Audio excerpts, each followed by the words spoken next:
AF-36 Hindi. शुभ वायु, प्राचीन आभा, स्वर्गीय ज्ञान। दुनिया भर में इसे कई नामों से जाना जाता था, लेकिन चाहे इसे कुछ भी कहा जाए, इसकी दुर्लभता में जरा भी बदलाव नहीं आया।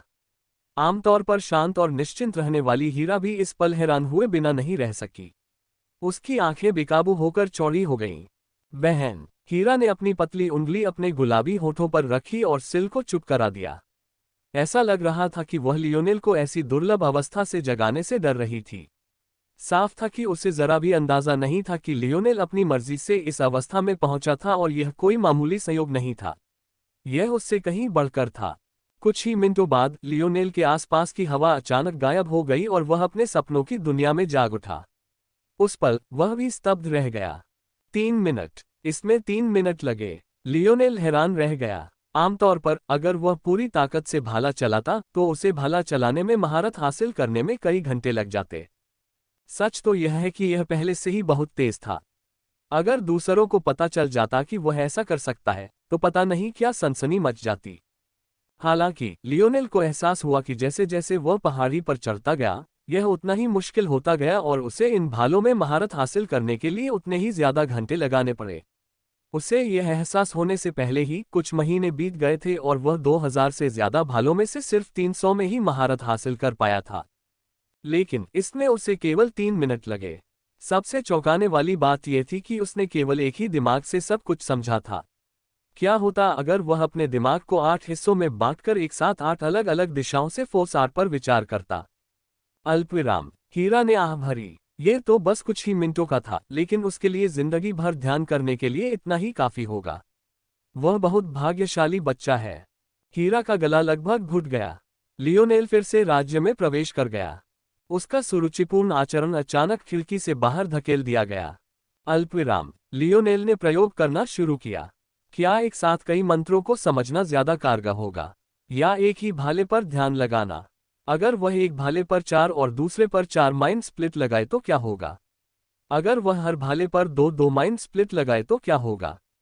लियोनेल ने सारे विकल्प आजमा लिए। एक ऐसी अवस्था में आती जाती रही जिसे हीरा ने शुरू में छूना लगभग नामुमकिन समझा था। इस सब के अंत में वह इतनी सुन्न हो गई थी कि शायद वह अपना दिमाग खोने के कगार पर थी। सिल और री इस दृश्य को किनारे से देखते रहे, बिल्कुल स्तब्ध। उन्हें समझ नहीं आ रहा था कि उनकी सुंदर और सुसंस्कृत भाभी को ऐसा क्या हो गया था कि वह ऐसा व्यवहार कर रही थी। सच कहूं तो हीरा की प्रतिक्रियाएं ज्यादा बढ़ा चढ़ाकर नहीं कही गई थी। दूसरे लोगों के लिए ये बस एक मामूली प्रतिक्रिया ही मानी जा सकती थी। शायद उसके गुलाबी होठों का हल्का सा खुलना, उसकी भौहों का हल्का सा उठना, उसकी आंखों और पलकों के कोनों में हल्की सी झुर्रियां। लेकिन हीरा के लिए ये उसके जबड़े के जमीन पर गिर जाने के बराबर था। बेशक लियोनेल को बिल्कुल अंदाजा नहीं था कि ये औरतें क्या महसूस कर रही हैं। अगर उसे पता भी होता तो उसे कोई फर्क नहीं पड़ता। आखिरकार फोसाट उसके सपनों की दुनिया में ही था, जो असल में उसके मन में उसकी यादों का एक प्रक्षेपण मात्र था। उसे उससे छीनना किसी के लिए भी नामुमकिन था। अल्पविराम। क्या यही उसकी योग्यता है? हीरा ने अंततः निष्कर्ष निकाला। जब हीरा इस नतीजे पर पहुंची तो उसकी सांस रुक गई। उसे अचानक समझ आ गया कि लियोनेल बॉडीगार्ड बनने से क्यों कतराता है। हालांकि हीरा लियोनेल की क्षमता को पहले ही पहचान चुकी थी, लेकिन उसे लग रहा था कि उसका अपना मूल्यांकन भी बहुत कम है। ऐसी क्षमता वाले व्यक्ति को किसी भी चीज से कोई रोक नहीं सकता। बेशक हीरा तकनीकी रूप से गलत था, लेकिन एक तरह से उसे सही भी माना जा सकता है। उसकी क्षमता के बिना लियोनेल के लिए वह सब करना सचमुच असंभव होता जो वह अभी कर रहा था। उद्धरण ... अगर यह सच है तो हमने एक खजाना उठा लिया है, लेकिन इस खजाने को नियंत्रित करना मुश्किल होगा। मालकिन हीरा फिर से शांत हो गईं। चाहे कोई कैसे भी देखे, उनके चेहरे के भावों से उनके विचारों को समझना असंभव हो गया था। अल्पविराम। तो चीजें ऐसी हैं। लियोनेल ने अनगिनत प्रयोगों के माध्यम से कई बातें समझी। एक तो ये कि अपने मन को विभाजित करके एक ही भाले पर ध्यान लगाना कहीं अधिक प्रभावी था। लियोनेल के परीक्षणों के अनुसार पहाड़ी के नीचे भाला चलाने में प्राकृतिक शक्ति कला का ध्यान करते हुए उसे लगभग 1 मिनट लगा। बीच के पास भाला चलाने में लगभग 5 मिनट लगे। ऊपर के पास भाला चलाने में 10 मिनट से ज्यादा समय लगा। हालांकि अगर वह एक साथ 2 मन से भाले पर ध्यान करता तो समय 3 गुना कम हो जाता। निचले स्तर के भाले पर ध्यान लगाने में 20 सेकंड लगते और इसी तरह लियोनेल ने जितने ज्यादा दिमाग इस्तेमाल किए उसकी कुशलता बढ़ती गई। आखिरकार जब उसने सभी 8 दिमाग इस्तेमाल कर लिए तो निचले स्तर के भाले के लिए उसे 1 या 2 सेकंड से ज्यादा नहीं लगा और उच्च स्तर के भाले के लिए 1/3 मिनट भी नहीं लगा। फिर भी ये लियोनेल का सबसे बड़ा एहसास नहीं था। जब वह निचले स्तर के भालों के साथ प्रयोग करने के लिए स्पीयर पीक के आधार पर वापस गया तो उसने महसूस किया कि महारत को स्तरों में विभाजित किया जा सकता है। लियोनेल ने व्यक्तिगत रूप से महारत को 2 स्तरों में विभाजित करने का निर्णय लिया। एक निचली, जिसे उन्होंने उथली महारत कहा, जबकि उच्चतर को उन्होंने गहन महारत नाम दिया। लियोनेल अब तक सिर्फ उथली महारत ही समझ पाया था। इस महारत को जगाने के लिए उसे स्मृतियों को याद करना था और भाले की चेतना की छवि को बाहर प्रक्षेपित करना था। यही कारण था कि जब भी वह अपने भाले से युद्ध करता, भाले के मालिकों की छवियां उभर आती। हालांकि जब वह गहन निपुणता तक पहुंच गया तो इस आह्वान की कोई आवश्यकता नहीं रही। यह उसकी हड्डियों में समा गया। गहराई में महारत हासिल करने के लिए 10 गुना समय की आवश्यकता थी। इसका मतलब था कि निचले स्तर के भाले के लिए इसमें लगभग 20 सेकंड लगेंगे। मध्यम स्तर के भाले के लिए इसमें लगभग 2 मिनट लगेंगे। उच्च स्तर के भाले के लिए इसमें लगभग 4 से 5 मिनट लगेंगे। लेकिन लियोनेल के लिए यह बहुत सार्थक था क्योंकि उसे एहसास हुआ कि जब वह गहराई में महारत हासिल कर लेगा, ड्रीमस्केप बैटल सैंस का उपयोग करने के लिए उसकी सहनशक्ति कम हो गई। लियोनेल को दिनों का पता ही नहीं चला, जिससे गाड़ी में बैठी महिलाएं लगभग चिंतित हो गईं। ऐसा इसलिए नहीं था कि उन्हें लियोनेल की चिंता थी और न ही इसलिए कि उन्हें एक आदमी के साथ एक ही जगह पर सोने की वजह से अपनी सुरक्षा की चिंता थी। आखिरकार मालकिन हीरा के यहाँ होने पर लियोनेल के मन में बुरे विचार भी आए, तो भी असली सवाल यही था कि ऐसी स्थिति में वह अपनी जान कुछ सेकंड से ज्यादा बचा पाएगा या नहीं। उन्हें असल में सफाई की चिंता थी। उन्हें इस बात का बहुत डर था कि लियोनेल अपनी मौजूदगी से सब कुछ बिगाड़ देगा। और मानो यही काफी नहीं था, वो लगभग 1 हफ्ते से घर से बाहर नहीं निकला था। लेकिन जैसे जैसे समय बीतता गया उन्हें एक अनोखी बात का एहसास होने लगा। खुद को साफ करने की कोई कोशिश न करने के बावजूद लियोनेल से बदबू नहीं आ रही थी। दरअसल वो बिल्कुल वैसा ही दिख रहा था जैसा तब दिखता था जब उसने दुनिया की परवाह किए बिना ध्यान करना शुरू किया था। इतना ही नहीं, उसने उनमें से किसी से भी बातचीत शुरू करने की कोशिश तक नहीं की। हीरा से दूरी बनाए रखना उसके लिए सही था। आखिरकार सिल का बड़ा भाई अपनी पत्नी से कितना प्यार करता था, ये देखते हुए वह लियोनेल को सिर्फ उसके इस तरह मौजूद होने के लिए मार भी सकता था। लेकिन री और सिल का क्या?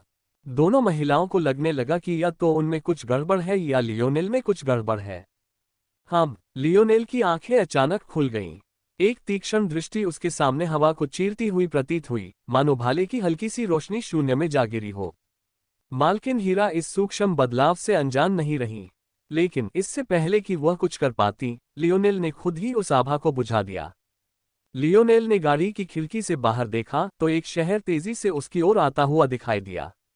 लेकिन इस शहर ने उसे, जहां वह उतरा था, बच्चों के खिलौने जैसा बना दिया था। इसकी दीवारें सैकड़ों मीटर ऊंची थीं, जो न केवल मजबूती बल्कि कलात्मकता का भी आभास देती थीं। लियोनेल ने कभी नहीं सोचा था कि वह दीवार के बारे में ऐसा सोचेगा, लेकिन वह यहाँ था। दीवारें हल्के सुनहरे रंग की थीं, जिस पर गहरा गहरा लाल रंग था। दीवारों पर वीर योद्धाओं और जादुई जानवरों के चित्र उकेरे गए थे, जो युद्ध के त्रिआयामी परिदृश्य को दर्शाते थे।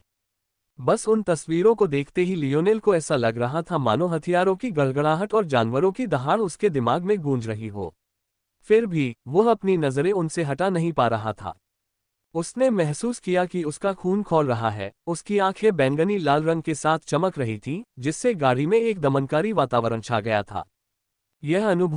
ये वही अनुभूति थी जो उसे पहली बार राक्षसों की सेना का सामना करते समय हुई थी। सिल और री कांप रहे थे, लियोनेल से दूर जा रहे थे और अफसोस जता रहे थे कि विशाल गाड़ी अभी भी बहुत छोटी है। मालकिन हीरा की नजरें कांप उठीं।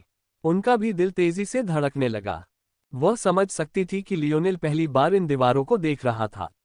आमतौर पर दूसरे या तीसरे प्रयास में इतना डूब पाना नामुमकिन होता था। इसके अलावा ज्यादातर लोग हिम्मत हारकर मौका गंवा देते थे और नजरें फेर लेते थे, यह नहीं जानते हुए कि वे जीवन भर का एक अनमोल मौका पीछे छोड़ रहे हैं।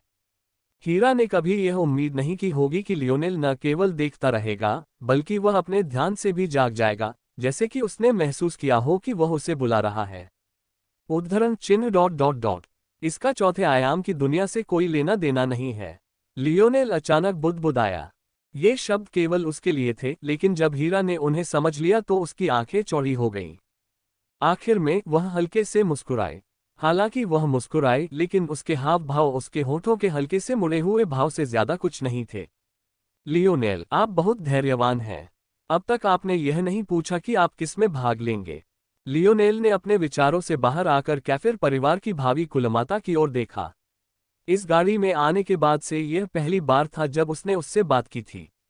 उद्धरण चिन्ह डॉट डॉट डॉट। मुझे लगा था कि तुम मुझे समय आने पर बता दोगे, लियोनेल ने अंततः उत्तर दिया। हीरा की खूबसूरत नीली आंखें फड़क उठीं। फिर सवाल का सीधा जवाब दिए बिना उसने दूर शहर की ओर देखा। क्या आप जानते हैं कि वह शहर क्या दर्शाता है?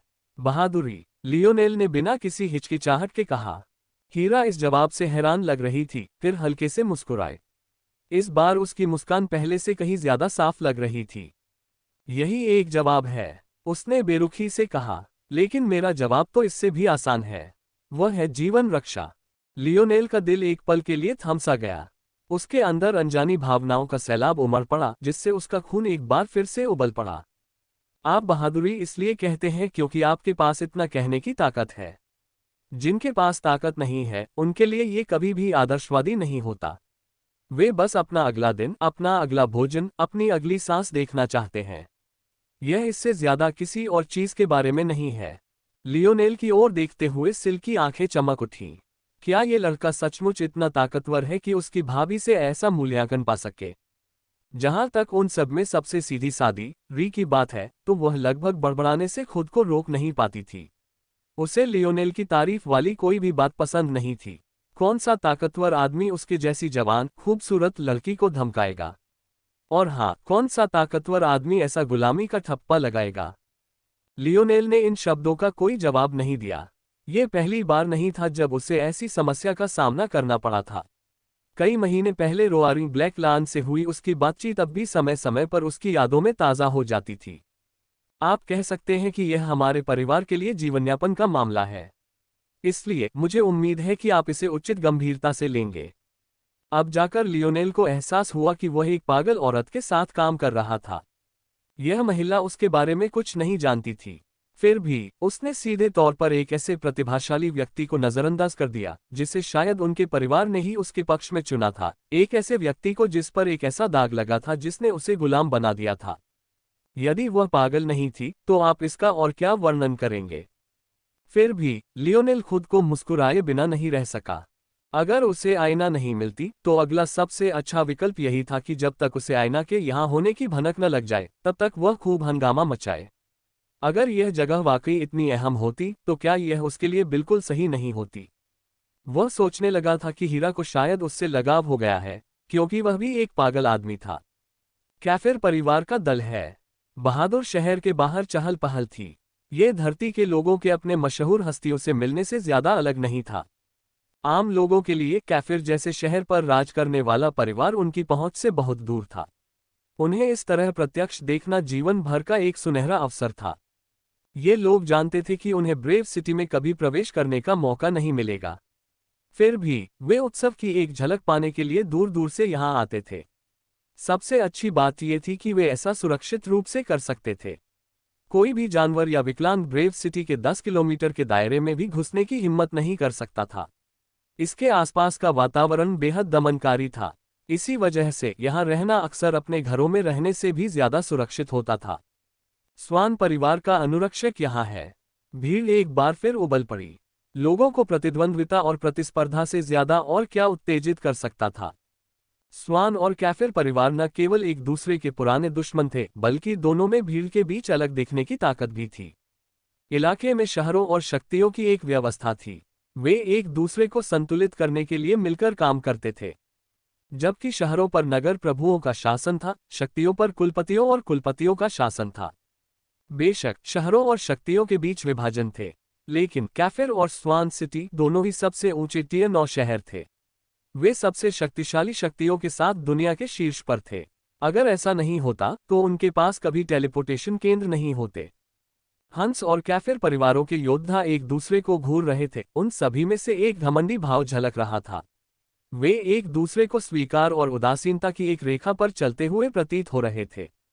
दोनों दल शहर के द्वार से लगभग आधा किलोमीटर पहले रुक गए। अनुरक्षक दल के सदस्य होने के बावजूद उन्हें पता था कि उन्हें शहर के द्वारों में प्रवेश की अनुमति नहीं होगी। केवल कुलीन वर्ग के कुलीन लोगों को ही ऐसा करने की अनुमति होगी। उस समय भीड़ का पूरा ध्यान दल के बीचों बीच खड़ी गाड़ियों और उसके इर्द गिर्द मौजूद विशिष्ट लोगों के छोटे से समूह पर केंद्रित हो गया। वे सभी जानते थे कि केंद्र के चारों ओर खड़े युवक युवतियों का समूह और गाड़ी के भीतर मौजूद विशिष्ट लोग ही मंच पर आ पाएंगे। उस पल जिलार का चेहरा उदास था। उसने अपने घोड़े की लगाम इतनी कसकर पकड़ी थी कि उसकी छाप उसकी त्वचा में धंस गई और खून से भीग गई। जिन लोगों ने जिलार के साथ कोटा प्राप्त किया था वे उसकी ओर दया भरी निगाहों से देखते थे और लियोनेल के प्रति अपनी घृणा को और अधिक बढ़ाने से खुद को नहीं रोक पाते थे। ये प्रशंसा जिलार की होनी चाहिए थी, फिर भी उसे इसमें भाग लेने का मौका भी नहीं मिला। उस चीज में जिसके लिए उसने इतनी मेहनत की थी, वह क्रोधित कैसे न होता। लेकिन ऐसी दुनिया में जहां सत्ता सब पर हावी थी, वह कुछ नहीं कर सकता था। मालकिन हीरा उससे ज्यादा ताकतवर थी, इसलिए उनका शब्द अंतिम था, न ज्यादा न कम। उसी समय स्वान परिवार की गाड़ी का दरवाजा खुल गया। सबसे पहले एक युवती बाहर निकली। उसका व्यवहार और शान शौकत मालकिन हीरा से एक कदम नीचे थी। हालांकि उसकी शक्ल सूरत जरा भी कम नहीं थी। उसका आकर्षण उसके खुलेपन में था। उसने एक साधारण नीली पोशाक पहनी थी जो उसके गहरे काले बालों और गोरे रंग से मिल खा रही थी। उसके होठों पर एक स्थायी आकर्षक मुस्कान तैर रही थी जो उसे देखने वाले सभी के दिलों पर छा जाती थी।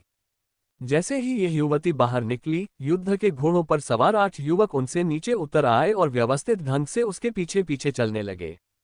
युवा मिस स्वान। एक क्षण के लिए भीड़ की सांस रुक गई। जैसे ही माहौल अपने चरम पर पहुंच रहा था, कैफिर परिवार की गाड़ी खुल गई। सिल एक चमकदार मुस्कान के साथ नीचे उतरी। उसने भीड़ की तरफ सीधे नहीं देखा, लेकिन फिर भी उसे ऐसा लगा जैसे उसने एक एक करके सबका अभिवादन किया हो। वह उस घबराई हुई युवती जैसी बिल्कुल नहीं थी जो लियोनेल की बेरुखी का जवाब देना नहीं जानती थी और हर तरह से एक शिष्ट कुलीन महिला का किरदार निभा रही थी। उसका करिश्मा यंग मिस स्वान से कम नहीं था। दरअसल चूंकि उसने अपनी भाभी से कुछ टिप्स सीखे थे, इसलिए उसका व्यवहार भी स्वान से थोड़ा ज्यादा परिष्कृत था। हालांकि उसी क्षण कुछ ऐसा घटित हुआ जिसकी किसी ने भी उम्मीद नहीं की थी। एक और व्यक्ति गाड़ी से बाहर आया, लेकिन उसके आते ही अनगिनत दिलों के टूटने जैसी आवाज आई। जैसे ही वह युवक प्रकट हुआ, मानो दुनिया के सामने अचानक कोई भला लहरा दिया गया हो। उसे देखने वालों के कानों में एक तेज धार गूंज उठी, जिससे हवा कई गुना भारी हो गई। युवक के लगभग सुनहरे बाल उसकी लहराती आभा के नीचे धीरे धीरे लहरा रहे थे। एक हल्का बैंगनी रंग उसके चारों ओर बादल की तरह छा रहा था। ऐसा लग रहा था मानो उसका आसपास का वातावरण उसका अपरिहार्य क्षेत्र बन गया हो, एक ऐसी जगह जिस पर उसका पूरा नियंत्रण हो। उन पलों के लिए वह सिल पर पूरी तरह से हावी हो गया था। उसके मन में यह विचार कि वह उसके साथ खड़े होने के लायक नहीं है, उसे प्रकट होने का मौका भी नहीं मिला इससे पहले कि उसे बेरहमी से कुचल दिया जाता। यह इस हद तक था कि किसी ने उसकी भौहों के बीच के काले निशान पर ध्यान ही नहीं दिया। उस पल देखने वालों की तो बात ही छोड़िए, सिल भी सन रह गया। क्या ये वही युवक था जो इतनी देर से उनकी गाड़ी में चुपचाप बैठा था? वही युवक जो फतेहाल कपड़ों में उनके शहर में आया था। लियोनेल के चारों ओर युद्ध के घोड़ों के पैर कांपने लगे, जिसके कारण कुछ घुड़सवार लगभग पूरी तरह से गिर पड़े। जीमो की आंखें सिकुड़ गईं।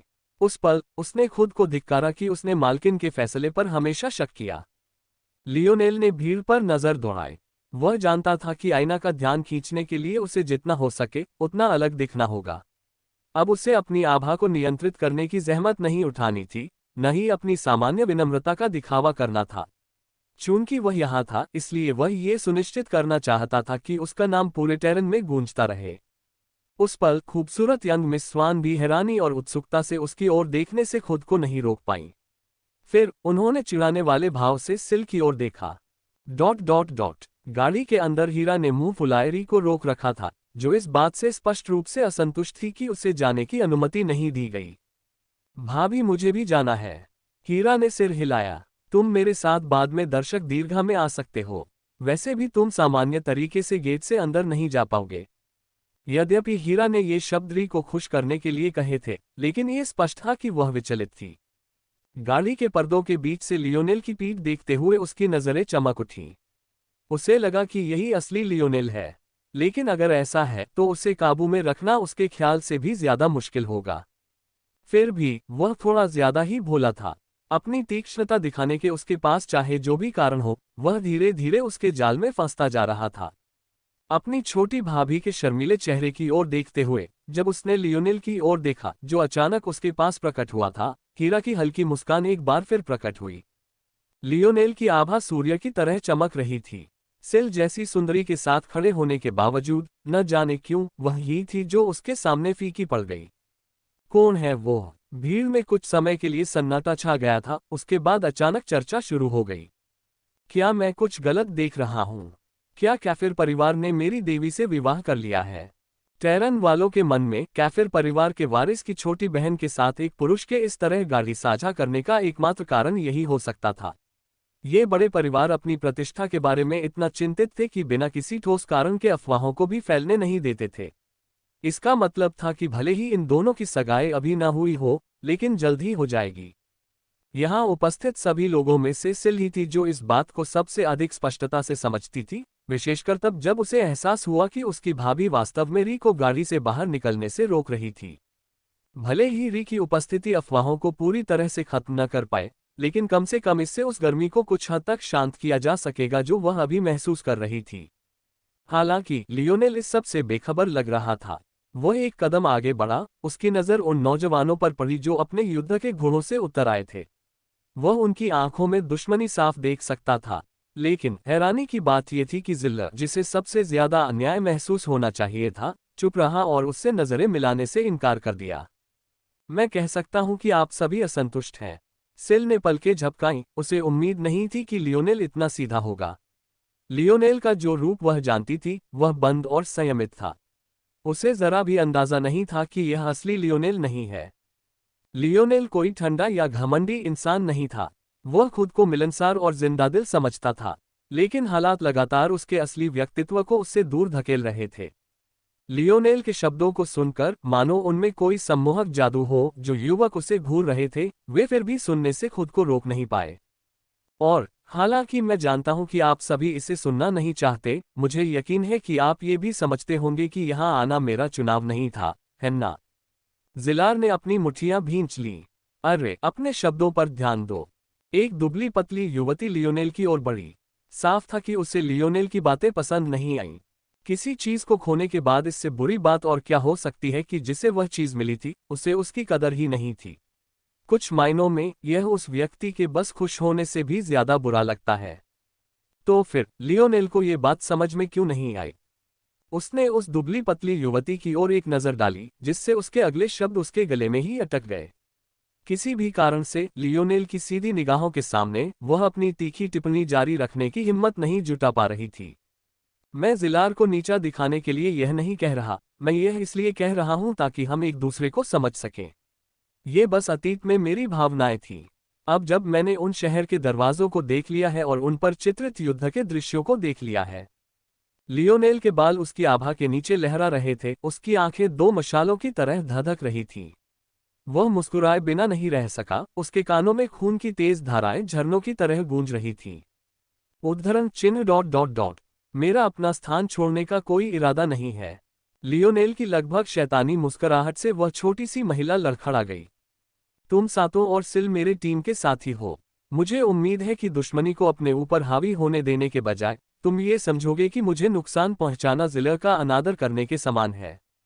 युवती और अन्य लोग दंग रह गए। ये सही था, यदि वे केवल इसलिए क्रोधित हो सकते हैं क्योंकि लियोनेल ने कहा था कि वह शुरू में ये पद नहीं चाहता था, तो उसके लिए जो अवसर था उसे बर्बाद करना कितना बुरा होगा। अचानक उस दुबली पतली युवती को ऐसा महसूस हुआ जैसे वह किसी जाल में फंस गई है, जिससे वह बाहर नहीं निकल सकती। लियोनेल मुस्कुराया, चलो चलें। लियोनेल फाटक की ओर मुड़ा। हालांकि वे आधा किलोमीटर दूर थे, फिर भी उससे ऐसा लग रहा था जैसे वे उस पर टूट पड़े हों। भव्यता का ये स्तर उसके जीवन में पहले कभी नहीं देखा गया था। सिल और अन्य लोग अवचेतन रूप से उसके कदमों का अनुसरण कर रहे थे। उन्हें तब तक अपनी हरकतों का एहसास नहीं हुआ जब तक लियोनेल अचानक रुक नहीं गया और जिलर की ओर मुड़कर नहीं देखा। जिलर मुठ्ठियां भींचे खड़ा था और उनकी पीठ की ओर देख रहा था। उसकी उंगलियों के बीच से खून की धार बह रही थी। वह पहला व्यक्ति था जिसने लियोनेल से मिलते ही उसकी नजरें नहीं हटाईं। दूसरे स्थान पर रहना मेरे लिए कभी विकल्प नहीं था, लियोनेल ने स्पष्ट रूप से कहा। पहले तो ऐसा लगा जैसे लियोनेल जिलर के लिए कुछ डांट फटकार छोड़ रहा है, लेकिन जिलर ने जो सुना वह बिल्कुल अलग था। उसने जो सुना वह एक वादा था। सिल ने पलकें झपकाईं, उसे यकीन ही नहीं हो रहा था कि वो क्या देख रही है। उसने इन घमंडी प्रतिभाशाली लोगों पर लगाम कैसे लगाए। वो भी मुश्किल से ऐसा कर पाती थी, और वो भी सिर्फ अपनी पारिवारिक पृष्ठभूमि की वजह से, जबकि दूसरी वजह ये थी कि वो उससे शादी करना चाहते थे। और वो अचानक एक पृष्ठभूमि का किरदार कैसे बन गई। इससे पहले कि वह समझ पाती कि क्या हो रहा है, उनका समूह स्वान परिवार के समूह तक पहुंच गया। लियोनेल शीर्ष पर खड़ा था और सिल उसके बगल में थी। युवा मिस स्वान अपने समूह में सबसे आगे खड़ी थी और उत्सुकता से उनकी ओर देख रही थी।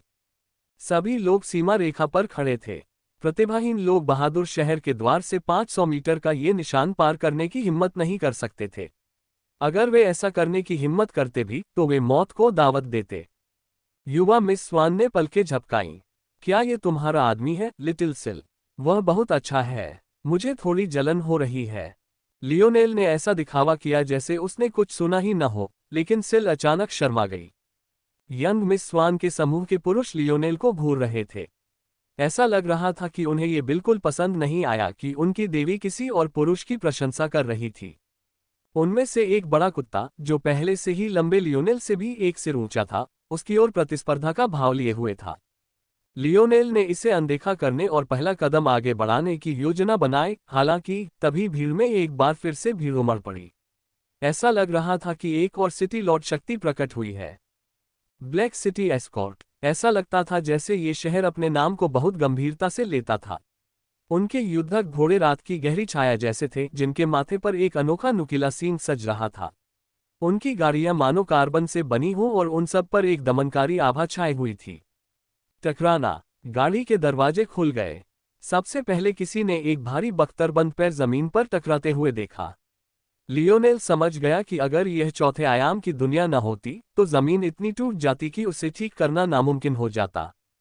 लेकिन फिर भी इस आदमी का वजन निर्विवाद था, और जब वह नजर आता तो उसकी दमनकारी उपस्थिति सब कुछ पर भारी पड़ती प्रतीत होती। उस आदमी की दाढ़ी को सिर्फ उग्र ही कहा जा सकता था। वह उसके चेहरे और जबड़े पर चाकू की धार की तरह फैली हुई थी। वह असल में बेतरतीब थी, लेकिन अगर वह आदमी उसे संवारता तो कुछ अजीब सा लगता, जैसे यह उसकी स्वाभाविक अवस्था हो। उस आदमी के चेहरे की हालत देखकर उसकी उम्र का अंदाजा लगाना मुश्किल था, लेकिन तेज बुद्धि वाले लोग बता सकते थे कि वह भी एक युवा ही था। जैसे ही वह चल रहा था, उसका भारी काला कवच खनक रहा था। बिना कुछ कहे 8 लोग उसके पीछे पीछे चल पड़े और जल्द ही सीमा रेखा तक पहुंच गए। उस समय युवक उन 2 सुंदरियों को देखकर मुस्कुराया। भाग्यशाली, भाग्यशाली, मुझे 2 सुंदरियों के साथ एक ही प्रवेश द्वार पर नियुक्त किया गया था। सिल और युवा मिस स्वान ने उस युवक की ओर घृणा और घबराहट भरी आंखों से देखा। उन्हें साफ पता था कि लियोनेल कहीं ज्यादा आकर्षक लग रहा था, खासकर इसलिए क्योंकि उसकी अजीब दाढ़ी के अलावा उस युवक के सिर पर सूरज की रोशनी किसी पॉलिश किए हुए आईने की तरह ही पड़ रही थी। वैसे उसकी हैसियत को देखते हुए उसका गंजा सिर कभी भी महिलाओं को रिझाने में उसके आड़े नहीं आया, तो फिर उसे इसकी परवाह क्यों होगी। तभी लियोनेल के कंधे पर बैठा छोटा सा मिंक हंस पड़ा। ऐसा लग रहा था जैसे बहुतों ने उसकी मौजूदगी पर ध्यान नहीं दिया था, ठीक वैसे ही जैसे बहुतों ने लियोनेल की भौहों के बीच के निशान पर ध्यान नहीं दिया था।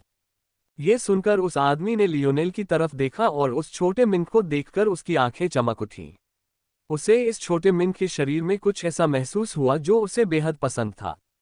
मुझे तुम्हारा जानवर चाहिए, उसने अचानक कहा। छोटा मिंक लियोनेल के सिर पर कूद पड़ा, उसके चारों ओर लिपट गया और जम्हाई लेने लगा। उसकी छोटी गुलाबी जीभ देखकर ऐसा लग रहा था मानो उसे उस काले कवचधारी गंजे आदमी की जरा भी चिंता नहीं थी। लियोनेल ने काले बख्तरबंद आदमी की ओर एक नजर डाली। उसके यहाँ इंतजार करने का एक कारण था, और वह निश्चित रूप से उस व्यक्ति के प्रति सम्मान नहीं था। उपलब्धियों का कोई मूल्य तभी है जब दूसरों ने कुछ हासिल न किया हो। अगर दुख न हो तो खुशी भी नहीं होगी, अगर निराशा न हो तो खुशी भी नहीं होगी। जितने ज्यादा लोग उसके विपरीत काम करेंगे उतना ही अच्छा होगा।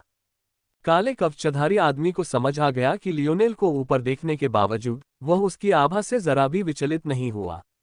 हालांकि बाकी सभी लोग जो लियोनेल के रूप रंग से प्रभावित थे, उनके विपरीत काले कवचधारी आदमी भी ऐसा नहीं था। जिंदगी नाइंसाफी है, लियोनेल ने साफ कहा। दुर्भाग्य से आपको हमेशा वो नहीं मिल सकता जो आप चाहते हैं। लियोनेल की बातें सुनकर युवक एक क्षण के लिए स्तब्ध रह गया, फिर अचानक उसके चेहरे पर शैतानी मुस्कान आ गई। गुलाम ब्रांड, तीसरा आयाम, छोटा सुंदर जिगोलो। मैंने कभी नहीं सोचा था कि ऐसा कोई मुझसे इस तरह बात करने की हिम्मत करेगा। उस आदमी की बातें भीड़ में बम फटने जैसी थीं। लियोनेल की मौजूदगी से सब इतने अभिभूत थे कि उन्हें उसे गौर से देखने की हिम्मत ही नहीं हो रही थी। ये बातें सुनकर ही उन्हें अचानक एहसास हुआ कि काले कवच वाला आदमी सही कह रहा था। लियोनेल के होंठ मुड़ गए, लेकिन मुस्कान में ठंडक का एहसास था। उसे उस आदमी के ऐसे शब्द कहने से कोई एतराज नहीं था। कभी कभी बदनामी ही सबसे अच्छी शोहरत होती है। हालांकि लियोनेल को अब भी लग रहा था कि इस आदमी को सबक सिखाना जरूरी है। अब उसके पास ऐसा करने का एक बेहतरीन बहाना था। लियोनेल की अविचल मुस्कान देखकर काले बख्तरबंद आदमी को कुछ असहजता महसूस हुई। लगता है हम दोनों में कुछ समानता है, लियोनेल ने हल्के से कहा। पहले तो कोई भी मुझसे इस तरह बात करने की हिम्मत नहीं करता था। दुनिया बदलने के बाद ही कुछ लोगों में आत्म महत्व का अतिरेक आ गया है।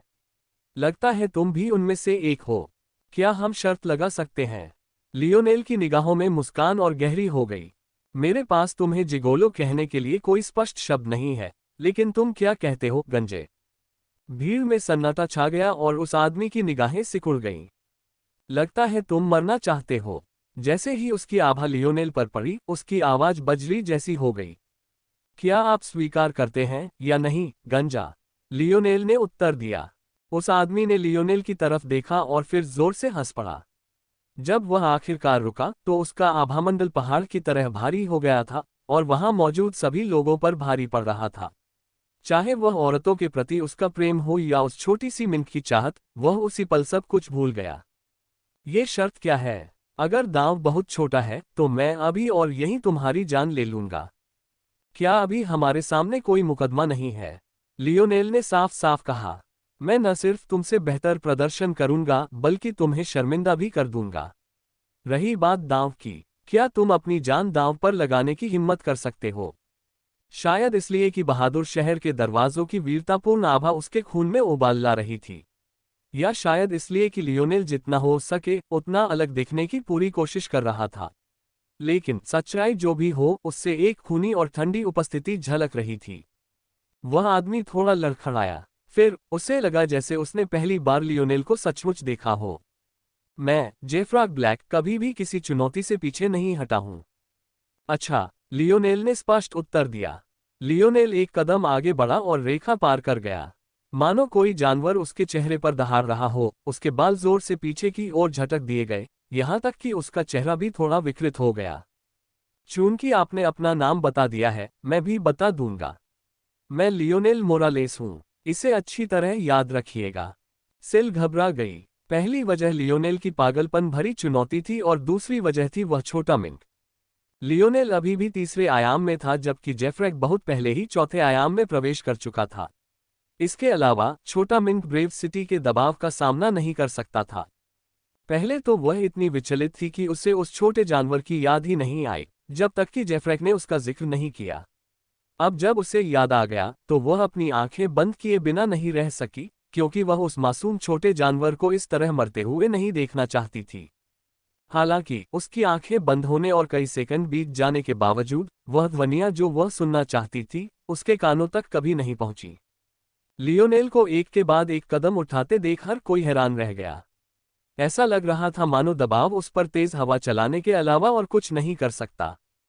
जहां तक नन्हे मिंक की बात है तो वह थोड़ा गुर्राया, लेकिन बाद में उसके शरीर से हल्का सा काला कोहरा छा गया। जल्द ही वह फिर से सो गया, मानो कुछ हुआ ही न हो। उसी समय लियोनेल अपने समूह की ओर मुड़ा। क्या तुम सब नहीं आ रहे हो? लियोनेल ने पूछा। ये कहकर लियोनेल आगे बढ़ता रहा। उसकी नजरों में उभरती दीवारें उस पर इस तरह टूट पड़ी मानो उसकी इच्छाशक्ति को कुचलने की कोशिश कर रही हो। सिल ने भी दांत पीसते हुए एक कदम आगे बढ़ाया। जैसे ही उसने ऐसा किया, उसे लगा कि उसके घुटने एक पल के लिए मुड़ गए, फिर सीधे हो गए। मानो उसकी हरकतें एक संकेत थीं। सभी युवक एक साथ चलने लगे। उनकी हरकतें आसपास की भीड़ के लिए बड़े मनोरंजन का विषय बन गईं, जो उनका अनुसरण करने का साहस नहीं कर पा रही थी। जेफ्रेक ने भी जोरदार कदम आगे बढ़ाया और दबाव को झेलते हुए लियोनेल की गति के बराबर पहुंच गया। उसकी नज़र लियोनेल के पार्श्व भाग से हटी ही नहीं, मानो वह लियोनेल के गिरने का इंतजार कर रहा हो। चूंकि उसने शर्त मान ली थी, इसलिए अब वह लियोनेल पर हमला नहीं करेगा। हालांकि जैसे ही लियोनेल के गिरने का जरा भी संकेत मिलता, वह उसे मार डालता।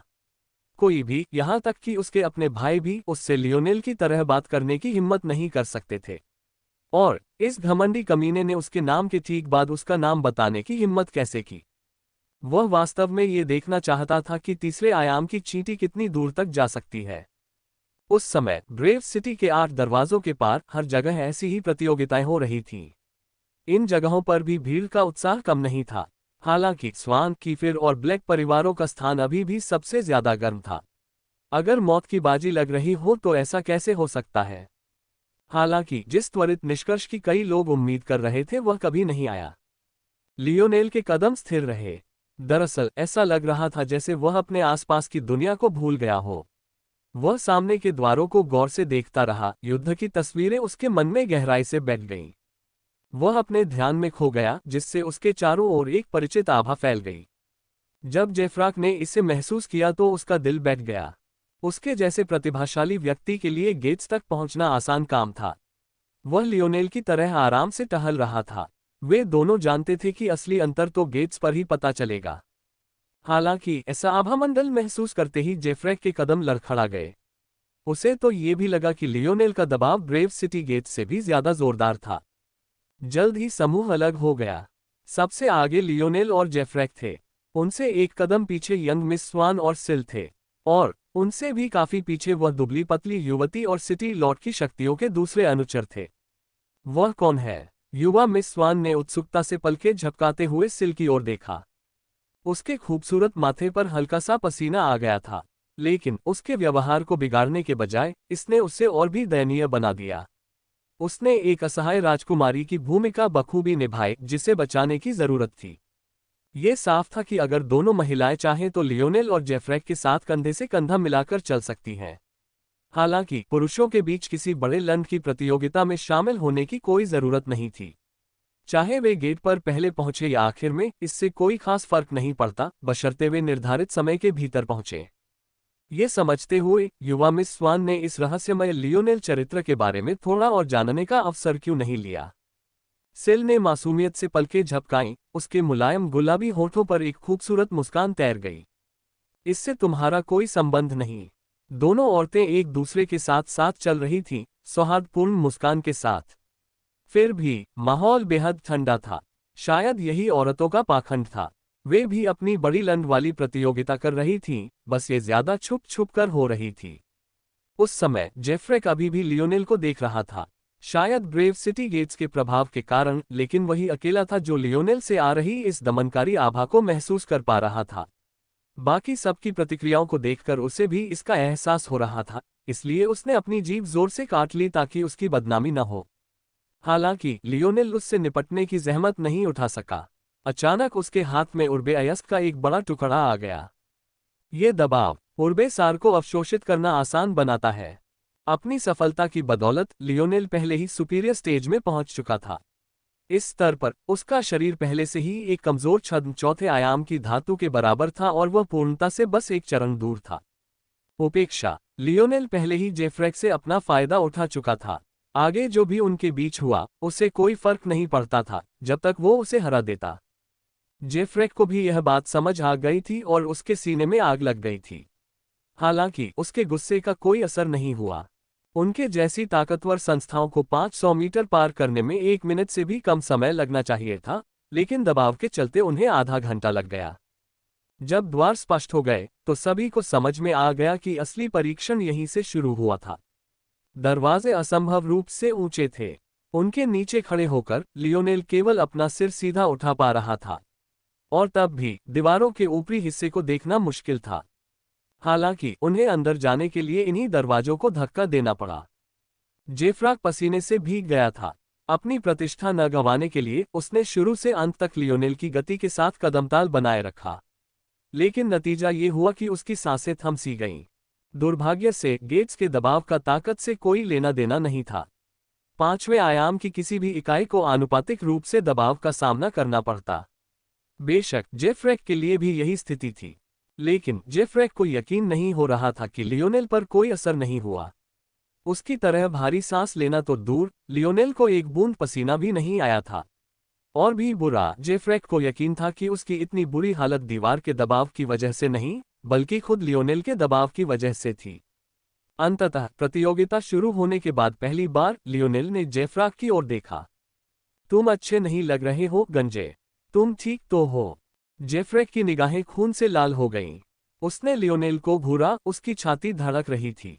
तभी शहर की दीवारों के ऊपर से कुछ लोग उत्सुकता से नीचे देख रहे थे। वे सभी युवा लग रहे थे, हालांकि ये पता नहीं चल पाया था कि वे भी उन्हीं कठिनाइयों से गुजरे थे या नहीं।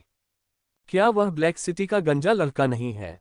वह बहुत दयनीय स्थिति में दिख रहा है, उसे क्या हुआ? दीवार पर खड़े कुछ लोग हंस रहे थे, लेकिन उनकी आवाज सुनना तो दूर, नीचे खड़े लोग उन्हें देख भी नहीं पा रहे थे, मानो वे किसी बिल्कुल अलग दुनिया में हों। लियोनेल ही एकमात्र व्यक्ति था जिसने भौहें चढ़ाईं, मानो उसे एहसास हो गया हो कि कुछ गड़बड़ है। हालांकि होश में होने के बावजूद वह ब्रेव सिटी की दीवार के पार कुछ देख नहीं पा रहा था। उसे बस अपनी पीठ के निचले हिस्से में हल्की सी खुजली महसूस हुई, मानो कोई उसे देख रहा हो। आपको क्या लगता है कि वे कौन सा दरवाजा खोल पाएंगे? अरे, क्या तुम यह नहीं सोच रहे हो कि क्या हमारे बीच कोई प्रतिस्पर्धा होगी? भले ही अगर वे रॉयल से कुछ भी कम है तो ये बहुत बड़ी निराशा होगी। अगर ऐसा होता तो मैं बिना किसी कारण के यहाँ तक आ जाता। अगर आप सच्चे अभिजात वर्ग को देखना चाहते थे तो आपको इस सिटी लॉर्ड गेट के बजाय पावर्स वाले गेट्स देखने जाना चाहिए था। शहरों से कुछ भी सार्थक निकलकर आना दुर्लभ है, और जो देखने लायक हैं वे पहले ही शहर में प्रवेश कर चुके हैं। अच्छा, क्या यह नीचे उस पागल आदमी की बहन नहीं है? शायद ये जीन कैफिर परिवार में चलते हैं। अन्य लोगों ने उस युवक की ओर देखा जो पागलों की तरह बोल रहा था। तुम्हें पता है कि वह पागल आदमी अपनी पत्नी और छोटी बहन से जुड़ी हर बात को लेकर जरूरत से ज्यादा रक्षात्मक है। बेहतर होगा कि तुम अपनी जबान पर लगाम लगाओ। मुझे परवाह नहीं कि तुम मर जाओ या नहीं, लेकिन अगर मैं किसी के साथ मिलकर दोषी हुआ तो मैं किससे शिकायत करूंगा? साफ था कि ये लोग सिल के बड़े भाई के बारे में बात कर रहे थे। ऐसा लग रहा था कि वह शहर में पहले ही प्रवेश कर चुका था। हालांकि अजीब बात यह थी कि उसकी पत्नी और सिल की भाभी हीरा इसमें शामिल नहीं दिख रही थी। यह स्पष्टतः इसलिए नहीं था कि हीरा बहुत कमजोर थी, और यह स्पष्टतः इसलिए भी नहीं था कि वह बहुत बुरी थी। इसके पीछे जो भी वास्तविक कारण था वह थोड़ा जटिल प्रतीत होता है। बहरहाल लियोनेल को इस जानकारी का पता नहीं था, क्योंकि वह बातचीत सुन भी नहीं सका था। फिर भी शहर की दीवारों के ऊपर खड़े सभी लोगों ने इस व्यक्ति के शब्द को कानून मान लिया और उन्होंने अपना मुंह बंद कर लिया। उद्धरण चिन्ह डॉट डॉट डॉट। लेकिन ये शर्म की बात है, किसी और ने उस बातचीत को आगे बढ़ाया जो अब तक शांत थी। इस तरह तो शहर सत्ताधारियों से और भी पीछे छूटते जाएंगे। अगर वे एकजुट नहीं हुए और व्यापक परिदृश्य को नहीं देखा तो वे पीछे छूट जाएंगे। ये सुनकर बाकी लोग खिल्ली उड़ाने लगे। साफ था कि ये सब पॉवर्स की तरफ से ही थे, वरना वे इस तरह प्रतिक्रिया नहीं देते। यह उनकी गलती नहीं है, उनकी संरचना शुरू से ही दोषपूर्ण है। हमारी शक्तियां सबसे पहले और सबसे महत्वपूर्ण रूप से ताकत पर टिकी हैं, जबकि उनकी नींव अर्थव्यवस्था और शासन पर है। उनके लिए टेरन को छोड़ना उनके भविष्य को पूरी तरह से बर्बाद कर देगा, जबकि हमारे लिए जहां भी आत्म सुधार की गुंजाइश होगी हम फल फूल सकेंगे। अपने पतन के लिए वे स्वयं ही जिम्मेदार हैं। इन युवा स्वामियों के शब्द बिना किसी परवाह के टेरन के अंधेरे पन्ने आसानी से खोल देते थे। आम लोगों के विपरीत, जिन्हें अपनी बात पर अड़े रहना पड़ता था, ये कुलीन लोग अपनी बात खुलकर और निर्भीकता से कहते थे। यही सच्ची शक्ति का प्रतीक था। समूह हंसने लगा। ओह, लगता है कोई कोशिश करने वाला है। ओह, क्या वह लड़का सचमुच तीसरे आयाम में है? वे अपनी अपनी दुनिया में इतने खोए हुए थे कि अब जाकर उन्हें पता चला कि जयराज को उसका स्थान सिखाने वाला युवक वास्तव में तीसरे आयाम में था। एक तो उन्होंने कभी तीसरे आयाम में किसी व्यक्ति के बारे में नहीं सुना था जो गेट्स के दबाव को पार कर पाया हो। हालांकि दबाव को ताकत के आधार पर समायोजित किया जाता था, फिर भी नींव के लिए एक न्यूनतम आवश्यकता थी। उन्होंने तीसरे आयाम में किसी को इन मानकों पर खरा उतरते कभी नहीं देखा था। और दूसरी बात, जो कोई भी जयराज को मूर्ख बना सकता है, उसे निश्चित रूप से राक्षस होना चाहिए। इसके बावजूद उन्होंने लियोनेल पर पहले ज्यादा ध्यान नहीं दिया था। इसकी एकमात्र वजह यह थी कि सिटी लॉर्ड सिस्टम में भारी गिरावट आ रही थी। हालांकि जयराज की कुछ प्रसिद्धि थी, फिर भी सभी ने सिर्फ इसी वजह से उसके कई अंक काट लिए। वे किसी ऐसे व्यक्ति की परवाह क्यों करेंगे जो सिर्फ उस व्यक्ति को पीट रहा है जिसकी उन्हें शुरू से ही कोई परवाह नहीं थी। क्या आपको किसी ऐसे व्यक्ति की ताकत की परवाह होगी जो चींटी को भी कुचलकर मार सकता है? वह टकराना। उस समय लियोनेल की हथेली ऊंचे दरवाजे को छू गई, उसके वस्त्र और बाल लहराने लगे। जयराज, जो पहले से ही अपने पैरों पर खड़ा होने में असमर्थ था, उड़ता हुआ मिट्टी में लौटता हुआ तब तक गिरता रहा जब तक कि वह धीरे धीरे उन दो महिलाओं के पैरों के सामने नहीं आ गया जो अभी भी गेट से काफी दूरी पर थीं। लियोनेल को लगा जैसे कोई शक्ति उसके हाथ को चीरने की कोशिश कर रही हो। प्रबल ऊर्जाएं उसकी ओर उमड़ पड़ी, लेकिन वे उसके शरीर से टकराकर मानो ब्लेडों के बीच से टकरा रही हो और हवा में धातु की तेज धार की आवाज गूंज रही हो। टकराना। लियोनेल के पैरों तले जमीन थोड़ी सी दरक गई।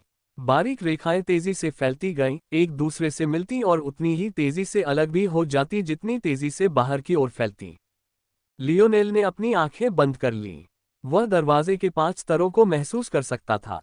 दरअसल यह उस दृश्य से ज्यादा अलग नहीं था जो उसने अपने मेटल सिनर्जी लाइनेज फैक्टर को खोलते समय देखा था। सैनिक, जनरल, शाही, राजा, सम्राट, पूरा शहर हिल गया। लियोनेल ने सोचा कि जयराज के फिर से पहले आने का इंतजार करूं, लेकिन उसका खराब प्रदर्शन देखकर लियोनेल को लगा कि ऐसे व्यक्ति की जरूरत ही नहीं जिससे वह अपनी तुलना कर सके।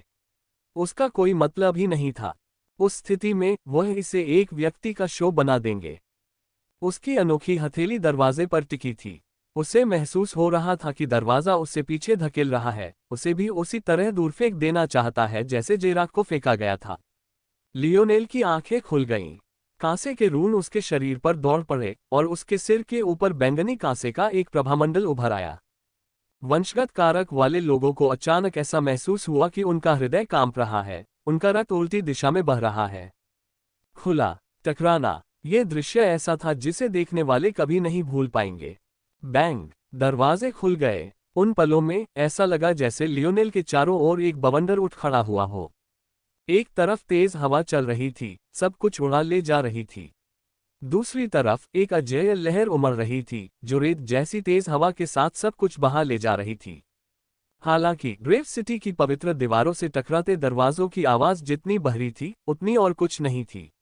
उसकी गूंज इतनी तेज, इतनी कर्कश, इतनी तूफानी थी कि पूरा शहर कांप उठा। उस समय चाहे आप शहर के किसी भी हिस्से में हो, हर कोई एक ही दिशा में देख रहा था। उनके चेहरे पर आश्चर्य का भाव था। ये हंगामा क्या हो सकता है? जो लोग ये सब देख पा रहे थे वे अवाक रह गए। आधा किलोमीटर दूर से तमाशा देख रही भीड़ ने लियोनेल को बस एक हथेली आगे रखते ही देखा। उसके सामने आसमान में ऊंचे दरवाजे लगभग अपने कब्जों से उखड़ गए। दरअसल उनके पैरों तले जमीन लगातार हिल रही थी, जिससे कुछ कमजोर लोग गिर पड़े, समझ ही नहीं पा रहे थे कि उन्होंने क्या देखा है। आखिर ये ताकत का स्तर क्या था? बेशक इन लोगों को अंदाजा नहीं था कि दरवाजे खोलना ताकत की नहीं बल्कि इच्छाशक्ति और युद्ध की आभा की प्रतियोगिता थी। हालांकि लियोनेल के लिए, जो अपने मेटल सिनर्जी वंश कारक के पहले स्तर को पूरी तरह से जागृत कर चुका था, यह एक मजाक के अलावा कुछ नहीं था। दरअसल लियोनेल को तो ये बहुत आसान भी लगा। सिपाही, सेनापति, शाही, राजा और सम्राट। लियोनेल ने मन ही मन सोचा, उस विशाल खिड़की से बाहर देखते हुए जो उस शहर की ओर थी जिसे उसने खुद बनाया था। लगता है कुछ छूट गया है। लियोनेल ने दहलीज पार करते हुए एक कदम आगे बढ़ाया। ऊर्जा का एक प्रवाह उसकी ओर बहता हुआ उसकी भौहों के बीच एक सुनहरे निशान में तब्दील हो गया। उसके शरीर पर चमकते रूनों की तुलना में इसमें गति और चमक की कमी थी। हालांकि बहादुर शहर के लोगों के लिए ये सुनहरा निशान शहर का सर्वोच्च प्रवेश सम्मान था। सम्राट वर्ग। लियोनेल को इस बात का कोई अंदाजा नहीं था कि उसके कार्यों से कितना हंगामा मचेगा। तारांकन तारांकन बहादुर शहर को स्तरों में बांटा गया था। समाज के कुछ हिस्सों की तरह कुछ जगहें ऐसी थीं जहां बिना उचित पहचान या पहचान के प्रवेश नहीं किया जा सकता था। शहर के भीतर ये विभाजन रेखाएं और भी ज्यादा बढ़ा चढ़ाकर बनाई गई थीं। शहर अपने आप में वैसा नहीं है जैसा कोई सोचता है। एक महानगर होने के बजाय ब्रेव सिटी एक युद्ध शिविर जैसा लग रहा था। वहां कोई पक्की सड़कें नहीं थीं। शहर की दीवारों के बाहर की तरह जमीन पर सिर्फ भूरी मिट्टी थी जो किसी सैन्य अभ्यास मैदान जैसी लग रही थी। हर दिशा में शौर्य स्तंभ नामक पत्थर के स्मारक देखे जा सकते थे। ये अतीत के सैनिकों और सेनापतियों के पराक्रमों को दर्शाते थे और बहादुर नगरी की सबसे महत्वपूर्ण धरोहरों में से एक थे। ब्रेव सिटी का ज्यादातर हिस्सा, खासकर शहर की बाहरी सीमा पर, इमारतों की बजाय तंबुओं की व्यवस्था थी। केवल राजपरिवार के लोगों को ही छोटी छोटी झोपड़ियों जैसी इमारतों में रहने की अनुमति थी, जबकि केवल सम्राटों के पास ही पत्थर के घर थे। हालांकि इस संगठित संरचना के बावजूद इस शहर में शांति का कोई नामोनिशान नहीं था। हर पल तरह तरह की लड़ाइयां होती रहती थीं। चाहे वो संसाधनों की लड़ाई हो, स्मारकों की हो या फिर आवास की, ऐसा लगता था जैसे कोई न कोई लड़ाई हर पल चलती ही रहेगी। क्षेत्रीय आवास व्यवस्था के बाहर पूरे शहर में कहीं भी व्यवस्था नजर नहीं आ रही थी, केवल एक स्थान को छोड़कर। शहर के बिल्कुल बीचों बीच एक अनोखा टावर खड़ा था। शहर की दीवारों के अलावा यही एकमात्र इमारत थी जो 2 या 3 मंजिल से ऊंची थी। दरअसल ये सैकड़ों मीटर ऊंचा हवा में उठा हुआ था, बिल्कुल बाहर की युद्धचित्रित दीवारों की तरह। इस मीनार की चोटी से पूरे शहर और उसके सभी 8 दरवाजों का नजारा देखा जा सकता था। हालांकि इस मंजिल पर कदम रखने के लिए न्यूनतम आवश्यकता राजा होने की थी। ऐसे पद का व्यक्ति, जाहिर है, यहां उन चींटियों को देखने नहीं आएगा जिन्हें वे अपने नीचे समझते थे। जैसा कि कहा गया है, हर नियम के अपवाद होते हैं। सैकड़ों मीटर ऊंचे दरवाजों के हिलने से कितना हंगामा मचेगा। अगर यह क्रिया इतनी जोरदार हो कि दरवाजे दीवारों से टकराने के बाद भी मुश्किल से रुकें, तो यह हंगामा कितना भयानक होगा। सब जानते थे कि पूरा दरवाजा खुलने का मतलब सिर्फ यही हो सकता है कि कोई नया सम्राट प्रकट हुआ है। हालांकि पहले के सम्राटों ने भी ऐसा हंगामा नहीं मचाया था और ज्यादातर लोग दरवाजे में उनके द्वारा बनाई गई दरार से ही जल्दी से निकल पाते थे। किसने कभी सुना था कि किसी को इतनी दूर से ही आने दिया गया हो। उस पल हमेशा चहल पहल से भरे रहने वाले सबसे ऊपरी टावर में सन्नाटा छा गया।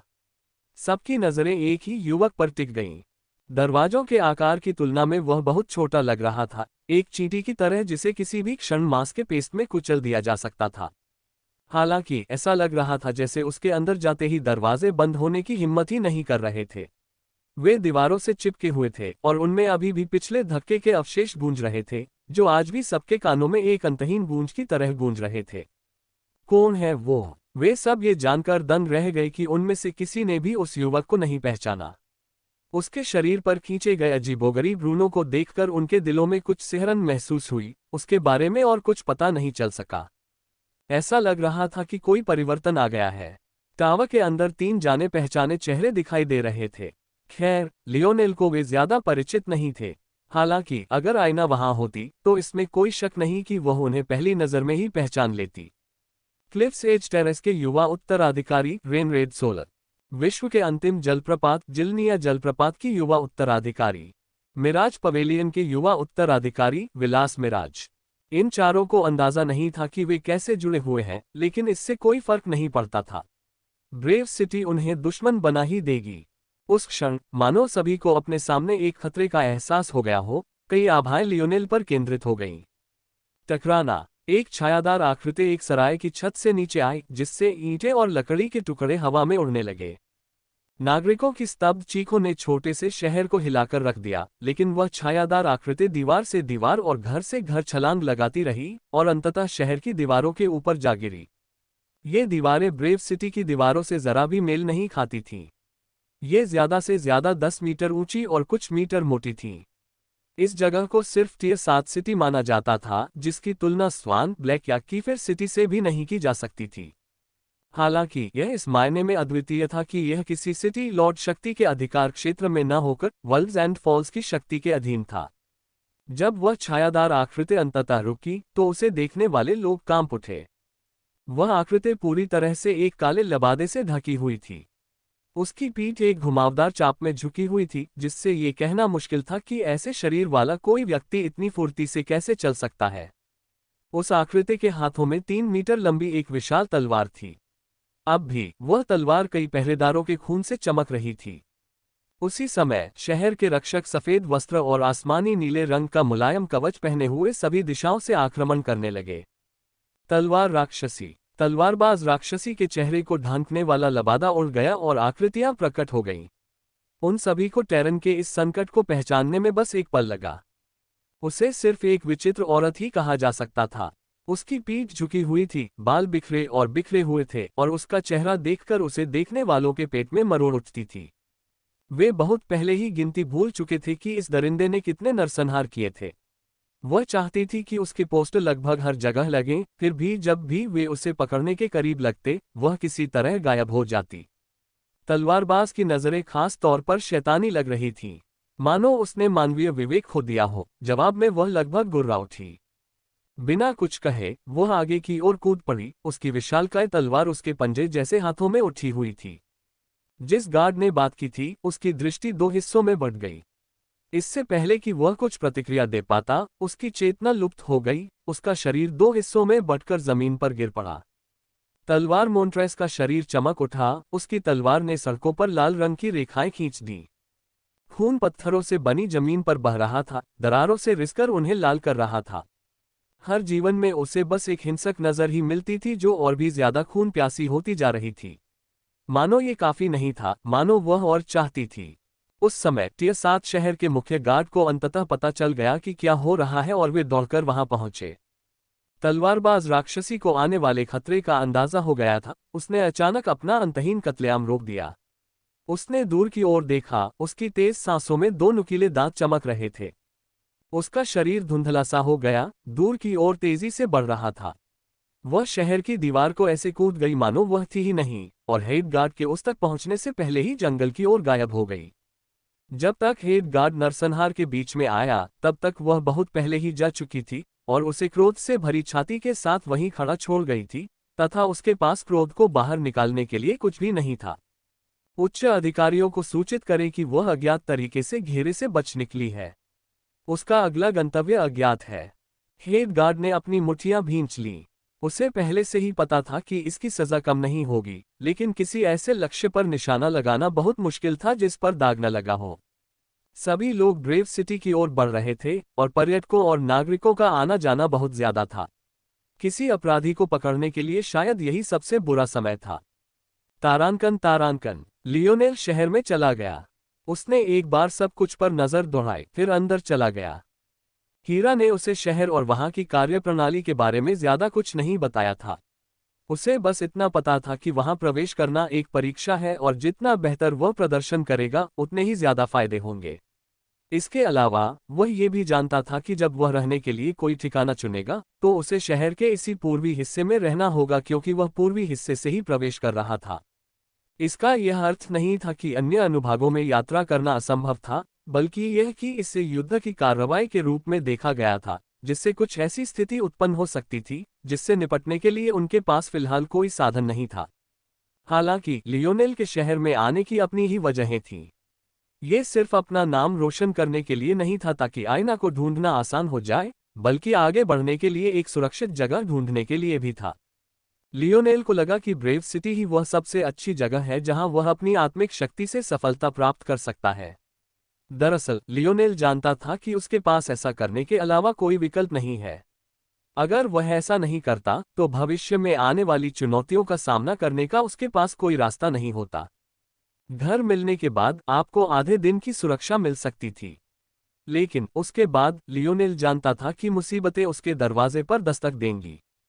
सच तो यह है कि अगर वह टूट भी जाता, तो भी लियोनेल को अपनी सुरक्षा का पूरा भरोसा नहीं था।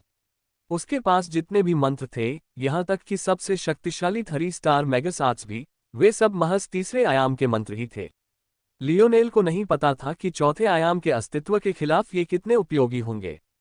ये जानते हुए लियोनेल ने जल्दी से घर ढूंढने के बजाय सिल का इंतजार किया। उसे लगा कि इस शहर में उसके लिए जरूर मौके होंगे जिनका वह फायदा उठा सकता है। 12 घंटे की सुरक्षा का फायदा उठाने से पहले वह उन्हें ढूंढने में समय लगाएगा। बेशक ये सबसे अच्छी योजना थी। लियोनेल के विचार बहुत सोच समझकर बनाए गए थे।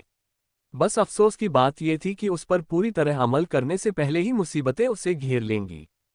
जो युवक दीवार के ऊपर खड़े थे, वे सदमे से उबर गए और अपने पैरों को स्थिर कर लिया, क्योंकि लियोनेल के प्रवेश के कारण वे लगभग दीवार से गिर ही गए थे। एक दूसरे की ओर एक एक नजर डालने के बाद वे दीवारें नीचे उतर गए। जल्द ही वे लियोनेल के साथ समतल जमीन पर खड़े हो गए और भारी दरवाजे जोर से बंद हो गए। टकराना टकराना, एक छायादार आकृति एक सराय की छत से नीचे आई, जिससे ईंटें और लकड़ी के टुकड़े हवा में उड़ने लगे। नागरिकों की स्तब्ध चीखों ने छोटे से शहर को हिलाकर रख दिया, लेकिन वह छायादार आकृति दीवार से दीवार और घर से घर छलांग लगाती रही और अंततः शहर की दीवारों के ऊपर जा गिरी।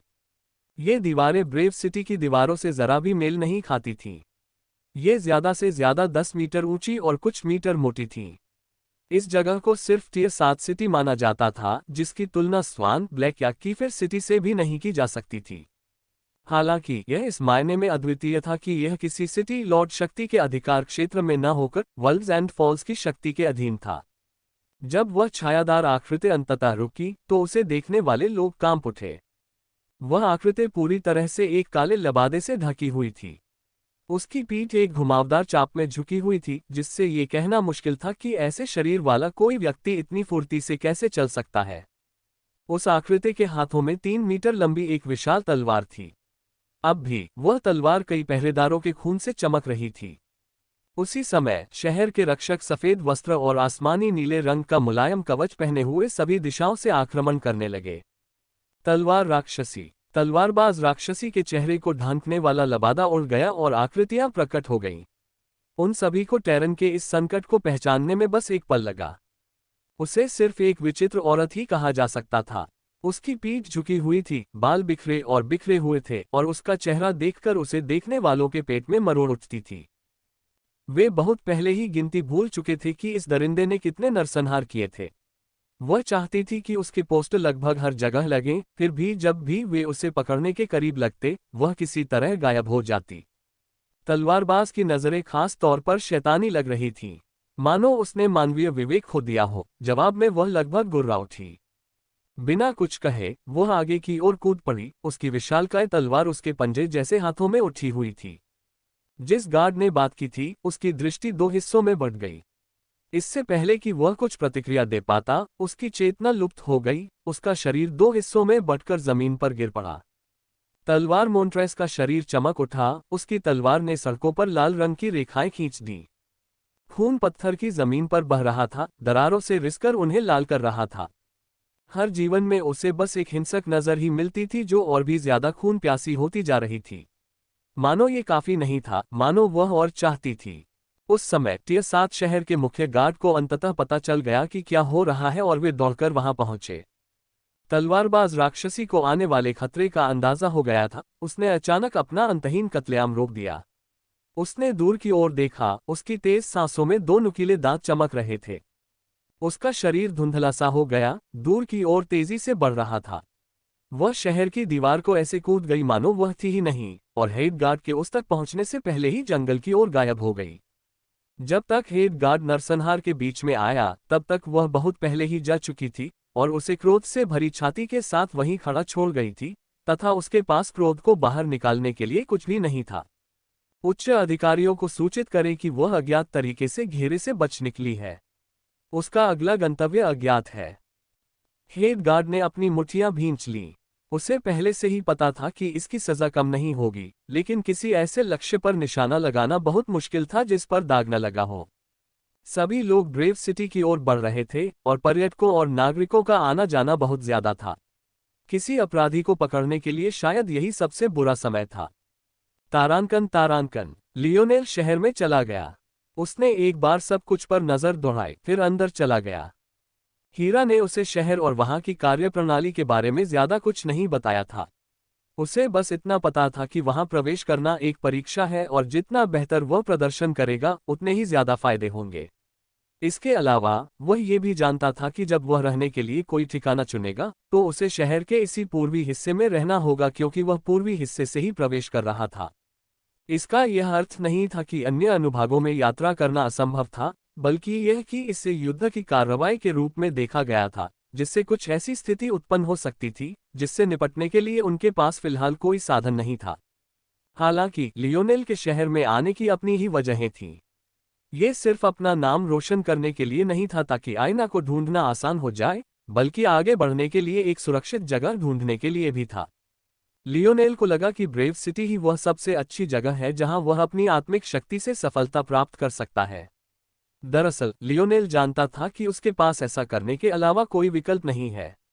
अगर वह ऐसा नहीं करता तो भविष्य में आने वाली चुनौतियों का सामना करने का उसके पास कोई रास्ता नहीं होता। घर मिलने के बाद आपको आधे दिन की सुरक्षा मिल सकती थी, लेकिन उसके बाद लियोनेल जानता था कि मुसीबतें उसके दरवाजे पर दस्तक देंगी। सच तो यह है कि अगर वह टूट भी जाता तो भी लियोनेल को अपनी सुरक्षा का पूरा भरोसा नहीं था। उसके पास जितने भी मंत्र थे, यहां तक कि सबसे शक्तिशाली 3 स्टार मैगस आर्ट्स भी, वे सब महज तीसरे आयाम के मंत्र ही थे।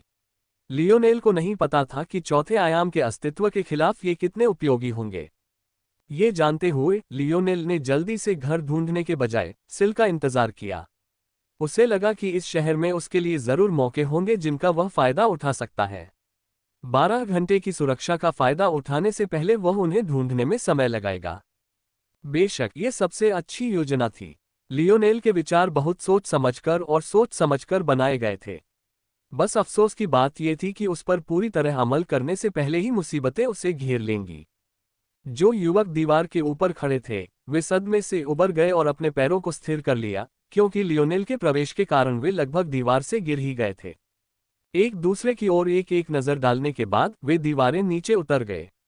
जल्द ही वे लियोनेल के साथ समतल जमीन पर खड़े हो गए और भारी दरवाजे जोर से बंद हो गए। टकराना। लियोनेल ने अपने सामने खड़े समूह की ओर एक नजर डाली। हालांकि वे सिर्फ 4 थे, फिर भी सबके माथे पर शाही निशान थे। लियोनेल को अभी भी ठीक से समझ नहीं आ रहा था कि इस रैंकिंग प्रणाली का क्या मतलब है, लेकिन इसी वजह से उसे पता था कि ये चारों क्यों आए हैं। हालांकि वह चिंतित नहीं था। इन चारों में सम्राट का चिन्ह लेने की कोई क्षमता नहीं थी, जब तक कि वह एक घर चुनकर उसे 12 घंटे तक अपने पास न रख ले। चूंकि उसने अभी तक घर भी नहीं चुना था, इसलिए उनके लिए ऐसा करना असंभव था। हालांकि इसका मतलब यह नहीं था कि वे बिना इनाम के कार्रवाई नहीं कर सकते थे। संभवतः वे उसे स्वयं निशान सौंपने के लिए मजबूर करने का प्रयास कर रहे थे। चारों युवक युवतियों ने जिज्ञासा से लियोनेल को ऊपर से नीचे तक देखा। आप कौन हैं? उनमें से एक ने अचानक पूछा। वक्ता ने लाल वस्त्र और बैंगनी रंग के मुलायम कवच पहने हुए थे। अगर लियोनेल को पूरी जानकारी होती तो वह जान जाता कि यह युवक मिराज पवेलियन से आया है। हालांकि अपनी अज्ञानता के कारण रंगों के मेल को ध्यान में रखने के अलावा उसने इसके बारे में और कुछ नहीं सोचा। लियोनेल बेफिक्री से मुस्कुराया, मेरा नाम लियोनेल मोरालेस है। लियोनेल की राय में जितने ज्यादा लोग उसका नाम जानते होंगे उतना ही अच्छा होगा। उसे इस बात की परवाह नहीं थी कि बोलने वाला किस लहजे में बात कर रहा है, भले ही वह कितना भी अपमानजनक क्यों न हो। लियोनेल के लिए बस यही मायने रखता था कि ज्यादा से ज्यादा लोग उसका नाम जाने। टैरन की घटनाएं उसके लिए कोई मायने नहीं रखती थीं और उसे इस बात की भी कोई परवाह नहीं थी कि यह बहादुर शहर क्या दर्शाता है और इतने सारे युवा यहाँ क्यों आए हैं। उसे बस आयना को ढूंढकर पृथ्वी पर वापस लौटने की चिंता थी। अगर लियोनेल उसे ढूंढने के अलावा अपने लक्ष्यों के बारे में बताता तो वह सिर्फ रॉयल ब्लू फोर्ट को नष्ट करना और आयना से बदला लेने में मदद करना होता। हालांकि उसे आयना की पूरी कहानी नहीं पता थी, लेकिन ये जानना कि ब्रेजिंगर परिवार ने उसके साथ अन्याय किया था उसके लिए काफी था। लियोनेल की खिलखिलाती मुस्कान देखकर चारों अचंभित रह गए। उन्हें पूरी उम्मीद थी कि लियोनेल उन पर भड़केगा या उन्हें नजरअंदाज कर देगा, जिससे उन्हें उसके अहंकार को कुचलने का पूरा कारण मिल जाएगा। हालांकि उन्होंने पूछा कि लियोनेल कौन है, उन्हें पहले से ही पता था कि वह कैफिर परिवार का सदस्य था। उनके लिए सिल के बड़े भाई के अलावा इस परिवार में डरने लायक कोई और नहीं था। अगर लियोनेल उनके सामान्य चयनों से थोड़ा ज्यादा प्रतिभाशाली भी था तो क्या हुआ, वह अभी भी तीसरे आयाम में था। सबसे कमजोर व्यक्ति भी जानता था कि आयामी बाधा को पार करके युद्ध करना कितना असंभव है, 4 लोगों के खिलाफ तो और भी। जहां तक उनका सवाल था, लियोनेल का अंत हो चुका था। हालांकि जैसा कि कहा जाता है, मुस्कुराते हुए चेहरे पर मुक्का मारना कठिन था। उसी क्षण बड़े दरवाजे एक बार फिर खुल गए। हालांकि इस बार पूरा दरवाजा हिलने के बजाय ये बस एक भीतरी दरवाजा था। और कुछ ही पल पहले की तरह यह अपने कब्जों से लगभग उड़ जाने के बजाय मुश्किल से एक दरार बनी थी जिससे एक लंबा काला बख्तरबंद व्यक्ति दयनीय हालत में अंदर घुस सका। केवल इतना ही कहा जा सकता है कि स्वयं की तुलना दूसरे से करने की कठोर वास्तविकता बहुत हृदय विदारक थी। जेराच लगभग जमीन पर गिर पड़ा, इतनी जोर से सांसें ले रहा था कि ऐसा लग रहा था कि वह किसी भी क्षण खांसकर अपना फेफड़ा बाहर निकाल लेगा। धूल भरी सड़कों पर खुद को गिरने से बचाने के लिए उसने अपने हाथ घुटनों पर रख लिए। बदकिस्मती से उसने उड़ी हुई मिट्टी का एक बड़ा सा हिस्सा मुंह में गटक लिया, जिससे उसे जोर से खांसी आने लगी। वह इससे अधिक दुखी अवस्था में नहीं हो सकता था, जिससे चारों युवक हंसने लगे। जब जेराक ने ये सुना तो उसने ऊपर देखा, उसकी आंखें लाल हो गईं। तुम कौन हो? तुम मुझ पर हंसने की हिम्मत कैसे करोगे? युवा पुनः हंसना चाहते थे, लेकिन जेराच अचानक गायब हो गया, समूह के बीच प्रकट हुआ और मुट्ठी लहराए। उसकी ताकत के नीचे हवा हिल गई, अपने आप में सिमट गई और उसकी मुट्ठियां कांपती हवा में जम गईं। ये देखते ही लियोनेल के होंठ फड़कने लगे। ऐसा कौन सा आदमी है जिसका हवा से इतना लगाव है और जो इतनी भारी सेना पहनता है? पहली नजर में तो वो भी मेरी तरह धरती से लगाव रखने वाला जादूगर ही होगा। टकराना। मिराज पवेलियन से आया युवक उड़ गया। लियोनेल ने एक ही नजर में बता दिया कि उसका जबड़ा टूट गया है। ये साफ था कि अगले कुछ हफ्तों तक ये युवक जो भी खाना खाएगा, उसे स्ट्रॉ के जरिए ही खाना होगा। और कौन हंस रहा था? चलो, मुझे बताओ, मजाक कहाँ है? मैं भी हंसना चाहता हूँ। किसी के लिए भी ये बताना असंभव था कि ये चार युवक शहर की दीवारों पर खड़े होकर ये टिप्पणी कर रहे थे कि जेराक कितना कमजोर है। लियोनेल चुपचाप देखता रहा, उसके होठों के कोने पर हल्की सी मुस्कान तैर रही थी। ये जेराच एक दिलचस्प किरदार था। जेराच की मुट्ठियां दूसरे नर पर जोर से लगीं, जिससे वह पहले नर की ओर लुढ़क गया। वे एक दूसरे के ऊपर गिर पड़े, कराह रहे थे और खड़े होने की भी ताकत नहीं बची थी। एक कमरा ले लो, तुम बिगड़े लो। जेराच ने दोनों औरतों की तरफ देखते हुए गुर्राते हुए कहा। मैं लड़कियों को नहीं मारता। इससे पहले कि दोनों महिलाएं राहत की सांस ले पाती, जेराच ने आगे कहा, जब तक मैं संतुष्ट न हो जाऊं, एक दूसरे को थप्पड़ मारो। दोनों औरतों ने एक दूसरे को देखा, फिर जेराक की तरफ, मानो वे मरने मारने को तैयार हों। लेकिन जेराक को मुट्ठियां रगड़ते देखकर उनके दिल कांप उठे और वे एक दूसरे की तरफ मुड़ गईं और हर एक पहला वार करने की कोशिश करने लगी। जेराच ने ताली बजाई, उसके चेहरे पर एक बड़ी मुस्कान फैल गई। वह अपनी उंगलियां मुंह के पास ले आया और सीटी बजाते हुए मानो उन्हें आगे बढ़ने के लिए प्रोत्साहित कर रहा हो। आगे बढ़ो और जोर से लड़ो। हाँ, ऐसे ही। अरे, मैं शर्त लगाता हूं कि अगर तुम उसके कपड़े फाड़ दोगे तो वह इतनी जोर से नहीं लड़ पाएगी। सीटी क्या शो है! कितनी नाजुक त्वचा! ओह, मुझे लगता है मुझे थोड़ा गुलाबी दिखाई दे रहा है। Top tier, top tier. जेराच ने कुछ उर्बे सिक्के निकाले और उन्हें लड़ रही दोनों लड़कियों की तरफ उछालने लगा। ऐसा लग रहा था जैसे वो अपनी जिंदगी का सबसे अच्छा मजा ले रहा हो। लियोनेल एक तरफ खड़ा होकर अवाक रह गया।